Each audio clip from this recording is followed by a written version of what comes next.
Missionária Sabrina, deixa Deus te usar. Aleluia.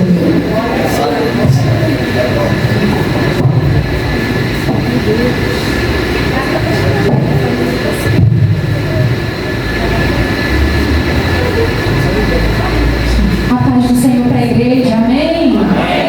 Amém? Amém. Você está feliz com Jesus, irmãos? Já conseguiu sentir a presença de Jesus aí?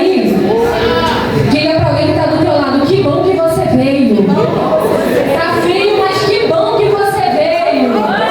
Coisa boa é estar na presença do Senhor, juntos, adorando e bendizendo o nome dele. Quero louvar a Deus pelos pastores dessa casa. Eu pensei que eles tinham me abandonado, mas Jesus fez eles lembrarem de mim. Mas estou aqui para adorar ao Senhor junto com os irmãos. Vim acompanhado da Levita Keren. E como é bom a gente estar perto de gente que entende aquilo que a gente carrega. Então esteja perto de gente que entende aquilo que Deus tem para fazer na tua vida.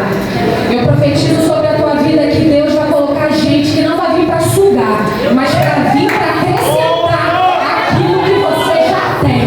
Porque gente para sugar o que a gente tem, já tem muita gente. Mas Deus está vindo aí com alguém para poder acrescentar aquilo que a gente já possui e acreditar naquilo que a gente carrega. Então eu quero louvar a Deus pela missionária Carla, pela missionária Kate, pela nossa outra irmã, que eu não a conheço, mas que o Senhor a trouxe. Eu quero louvar a Deus pela vida delas. E assim eu quero que você abra sua Bíblia no Evangelho de Marcos, capítulo 5, a partir do verso 21. Como sentir já Deus neste lugar? Que Deus possa continuar te sustentando, meu irmão. Que graça que você carrega. Que Deus possa te conservar. Lídia nem se fala. Toda vez que eu venho aqui, cada louvor que ela louva, minha pele fica toda arrepiada. Deus possa conservar e abençoar a vida da irmã Lídia também. Evangelho de Marcos, capítulo 5, verso 21. E depois pularemos para o verso 35. E diz assim a palavra: E passando Jesus outra vez no barco para o outro lado, ajuntou-se ele uma grande multidão, e ele estava junto do mar. E eis que chegou um dos principais da sinagoga, por nome Jairo, e vendo-o, se prostrou-se aos seus pés, e rogava-lhe muito, dizendo: Minha filha está à beira da morte. Rogo-te que venhas e lhe ponha as mãos para que ela saia. Verso 35. E falando ele, chegaram um dos principais da onde? Dos principais? Da sinagoga. A quem disseram: A tua filha está morta. Para quem fades mais o mestre? E Jesus, tendo ouvido essas palavras, disse ao principal da sinagoga: Não temas, crê somente. E não permitiu que ninguém o seguisse, a não ser Pedro, Tiago e João. E tendo chegado à casa do principal da sinagoga, viu um alvoroço, e os que choraram muito pranteavam, e entraram e disse-lhe: Por que vos alvoroçais e chorais? A menina não está morta, mas ela dorme. E riam-se de Jesus. Porém, ele, tendo-os feito sair, tomou consigo o pai, a mãe da menina, e que com ele estava, e entrou onde a menina estava deitada, e deu uma ordem: Assim te digo, lê, que você pode se assentar em nome de Jesus.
estar com Deus, é necessário se abster e deixar algumas coisas para trás, para que a gente possa alcançar o propósito que Deus já estabeleceu para a nossa vida. O texto diz que eles, deixando a multidão, entraram no barco.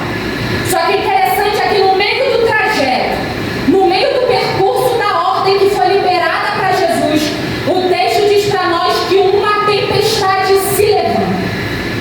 Só que aqui o que mexe comigo é que se Jesus sabia o que eles iam passar no meio do caminho, por que não alertou? Por que não avisou? Aí Jesus falou: Sabrina, porque se eu falasse, talvez nem do lugar eles sairiam. Aí Deus falou comigo: Sabrina, eu vou ocultar o processo, mas eu vou revelar o destino que eles sairão. Eu estou sentindo graça de Deus aqui, porque tem processos que a gente está passando aqui, está sendo ocultos, mas o céu está dizendo: eu estou ocultando o teu processo só para você concluir o destino que eu já estabeleci para você concluir. Porque se Deus revelar aquilo que nós vamos caçando, a gente não sai do lugar, a gente se estaciona, a gente se para. Mas uma certeza é: independente do que aconteça, você vai concluir a ordem que Deus liberou sobre a tua vida. Eu estou falando para uma igreja que está debaixo de promessa. Eu estou falando de uma igreja que está debaixo de uma profecia, que independente das pedradas, independente dos levantes, você vai concluir a ordem de Deus sobre a tua vida. A tempestade se levanta, eles se apavoram. E eles vão despertar Jesus para acordar, para poder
que a gente precisa.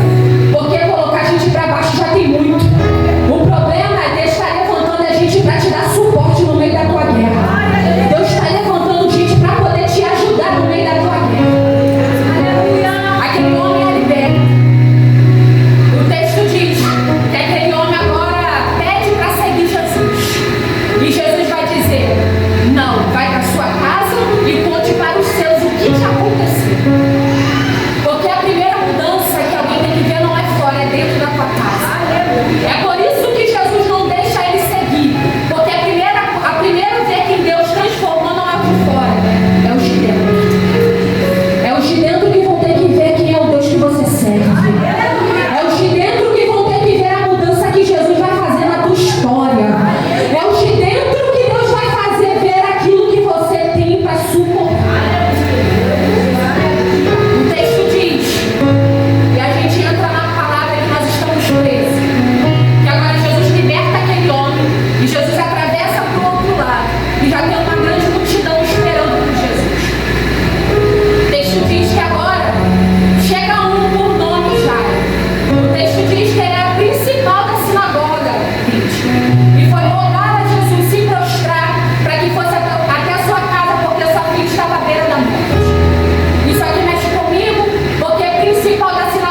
fala de acesso. Aí o céu me trouxe aqui para dizer: estou dando limites em gente que está querendo entrar só para querer assistir o que está acontecendo dentro, mas está de mais intenção. Desceu algo de Deus aqui. Eu estou sentindo Deus aqui. Tem gente que está querendo a proximidade só para saber o que está acontecendo dentro da casa. E tem gente que está dando acesso para aquilo que está sendo feito dentro da casa.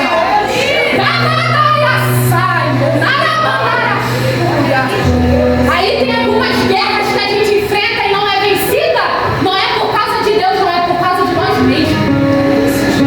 Que a gente acaba dando brecha para pessoas erradas. E tem gente que, em vez de vir para acrescentar, vem para minar aquilo que a gente tem. É por isso que Jesus seleciona quem é que vai entrar. Porque tem algumas conversas que têm que ser no particular.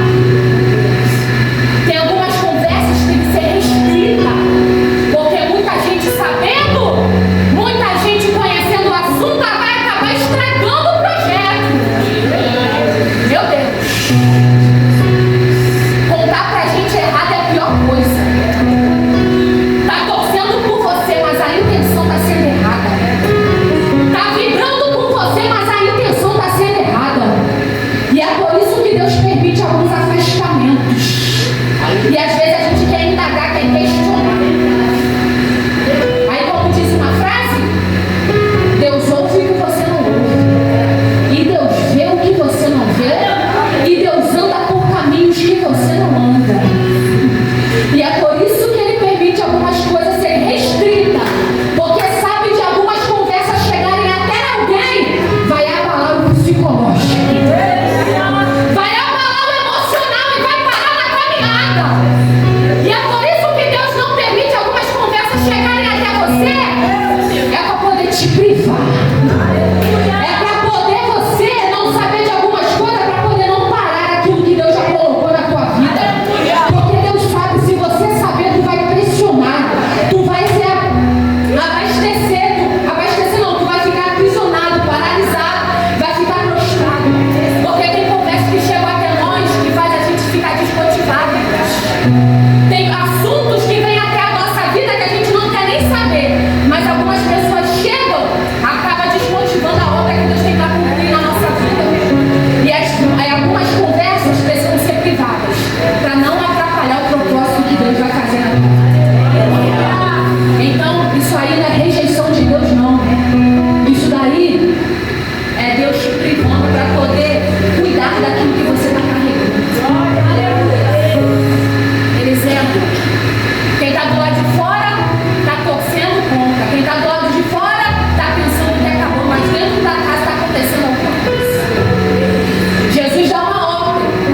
A menina não está morta, mas ela está dormindo. E dormindo fala a respeito de fase vai passar. Dormindo é uma fase de dormência, a qualquer momento pode acordar. Tem algumas coisas que estão apenas adormecidas na tua vida, não está morta. Tem algumas coisas que estão apenas adormecidas, não acabou. Tem alguns ministérios que estão até parados, mas não está morto. Tem famílias aqui que estão destruídas, mas não está morto. Tem alguns relacionamentos aqui que estão até bombeando, mas não está morto. O texto diz que Jesus não está morta, que a menina não está morta, mas ela dorme. E Jesus vai dar uma ordem. A ti te digo, levanta.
daquilo que Ele te deu é com você. E a pergunta que Jesus está fazendo para alguém: tu está cuidando do que eu botei na tua mão? Você está cuidando daquilo que coloquei na tua mão para fazer? É uma palavra bem simples, mas com um objetivo bem específico para alguém. O que Jesus é para fazer, Ele vai fazer. Mas aquilo que é para você fazer, é você que tem que se levantar para cuidar daquilo que Deus botou na tua mão para fazer. E aí, vai ficar parado ou vai se levantar para poder fazer? Vai ficar parado ou vai se levantar para fazer aquilo que Deus colocou na tua mão para fazer? Porque tem muita gente estagnado por causa do momento que está passando. Mas o ponto final, o momento que você está passando, não é motivo de você largar aquilo que Deus colocou na tua mão para fazer. O momento é passageiro, mas aquilo que Deus colocou vai durar a vida toda. Mas para poder durar é preciso ter cuidado, é preciso cuidar. E a pergunta de Jesus é: está cuidando? Ou você está largando de mão aquilo que Deus colocou para você fazer? Até quando tu vai fugir daquilo que Deus botou na tua mão para poder executar? Até quando tu vai ficar se acovardando, ficar se escondendo daquilo que o céu já autorizou para você fazer e não quer fazer? Até quando? Até quando você vai vir para mais um culto e vai continuar da forma que você está? Até quando você vai ver todo mundo crescendo e você continuar da forma que você está? Até quando você vai vir para mais um culto, vai embora da mesma forma que você entrou? Até quando? A pergunta de Jesus é: Ele está disponível para mudar a tua vida. E Ele está disponível para poder ajudar a você a cuidar daquilo que Ele colocou na tua mão. Porque Jairo, ele acreditou na palavra que Jesus liberou sobre a vida dele. E por causa que ele acreditou, ele pôde contemplar e viver e evidenciar aquilo que o céu fez na vida dentro da casa de Jairo. Irmão, tem gente que vai precisar ver o que Deus vai fazer na tua vida. Tem coisas e pessoas que vão ter que ver e assistir o que Deus vai fazer na tua vida. Porque hoje, quando estava um ambiente aqui de culto, um ambiente de adoração, e o Senhor falou muito comigo sobre uma frase que eu ouvi, e eu carrego isso, que o lugar que você foi mais ferido é o lugar que Deus mais vai te usar. E isso daqui é uma frase não de efeito, mas uma frase edificadora, porque é muito verdade. Eu nunca fui de falar isso, mas na minha caminhada com Cristo, eu fui muito rejeitada em alguns lugares por causa da minha voz. As pessoas riam, debocharam, as pessoas até se levantaram da cadeira para ir embora por causa da minha voz. E eu falei: Jesus, a partir de hoje eu não vou pegar mais a tua palavra, porque eu estou me sentindo envergonhada, porque eu pregava para as pessoas se levantavam para ir embora. E quando eu ouvi essa frase, que o lugar que você mais é ferido é o lugar que Deus o lugar que Deus mais vai te usar, a área que Deus mais vai te usar, e é verdade. Porque na minha voz, o lugar que mais as pessoas zombavam e criticavam, é a voz que Deus me levantou para poder edificar pessoas e levantar pessoas. Então, sabe o que o céu está dizendo? Não se questione